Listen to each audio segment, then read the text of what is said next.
Hello and welcome to Technique Tuesdays. Hope you enjoyed last week's installment where we began looking at Brouwer's Etude sampler. If you have any questions about that one, feel free to send them this way. We're going to continue with this set and look at Etude 2.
So the main focus of this etude, as its title suggests, choral, is that it's kind of working on a chorale-like texture. You see these block chords.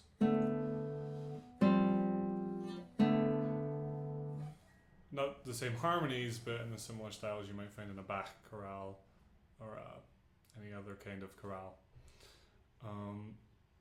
And it's something we do fairly commonly on the guitars, playing block chords, but it's always something we can work on, finding the balance of the voices.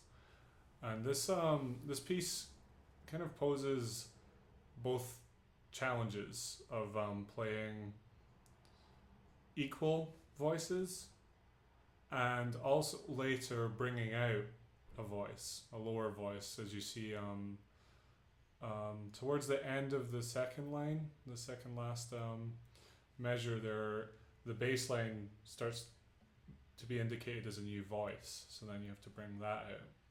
So the first thing to talk about is how do we go about playing these voices very balanced instead of bringing one out over the other. And this tends to happen usually in the thumb. The thumb can be weaker or overpowering. So it'll either be like this, where you don't hear any bass, or too much bass, is what I see in my students quite often.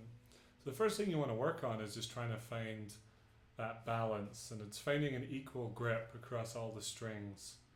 So you're just trying to feel. So there the bass was a little bit loud, so a little less bass. I don't know if I'm hearing enough top string there, so you want to, like that, just making sure you're hearing all the voices.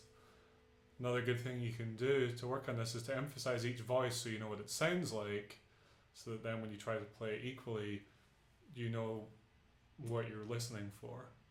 So you do that, say first bring out the thumb. Okay? So then put a little bit more emphasis on your index finger, squeeze it a little bit more. So you hear that there, and then on the top note. And then so I find that helps really well with working on these block chord textures, even though you don't necessarily want or need to bring out a voice. It's good to be able to do it, particularly when we then hit the point in the second to last measure in the second line, where we do want to bring out the bass a little more, and you can hear it in the recording I did. So I'll just show you. So we get to this chord.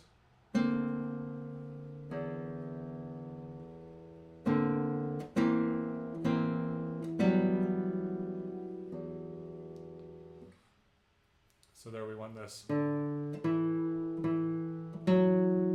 bass line to come out.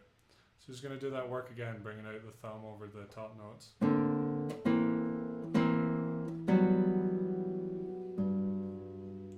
And that carries throughout towards the end.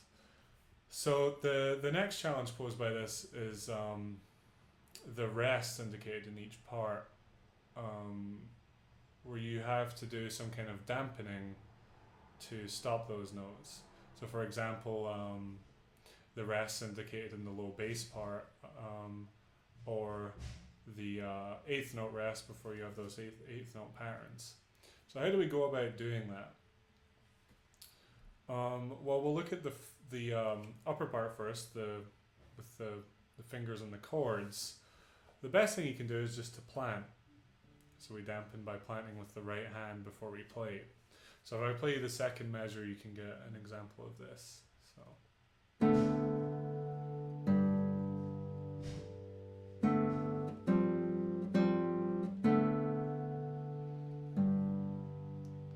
So you saw, to stop this chord ringing, I just planted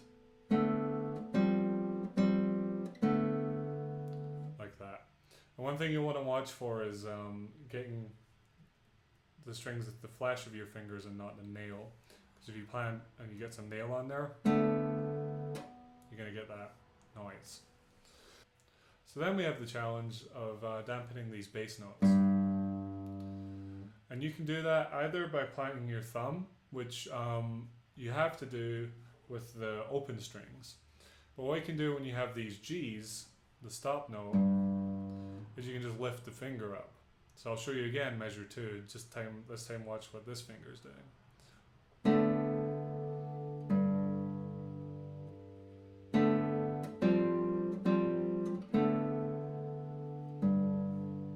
So I lifted the finger there. So then to show you dampening by planting, we'll do the fourth measure going into the fifth measure, just so you can get a feel for that. So we have this.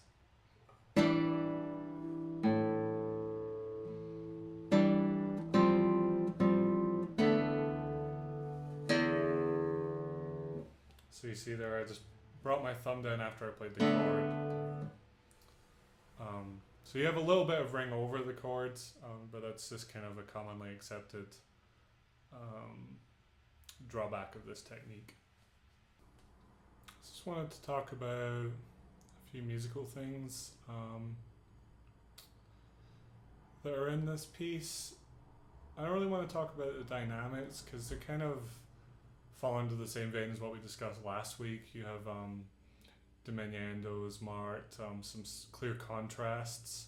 So I just want to talk about what I do with one of those contrasts, the forte at the beginning of the second line.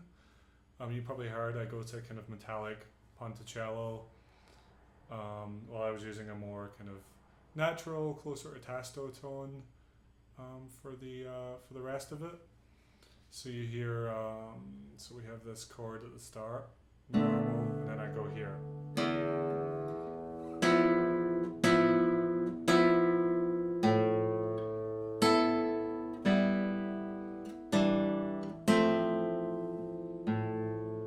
And then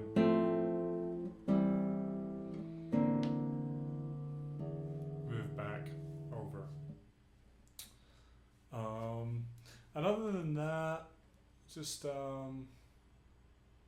paying attention to some of the expressive markings, like the sonorous markings, just making sure those chords are very vibrant and you use vibrato on them. But yeah, other than that, there's not really too much else to say about this etude. It's a really great one for working on voicings and the things I just discussed. But I might have forgotten to talk about some things, so if any of you guys have any questions, things you want answered, and as always suggestions, then just fire them my way. I'll be happy to answer them, update the video.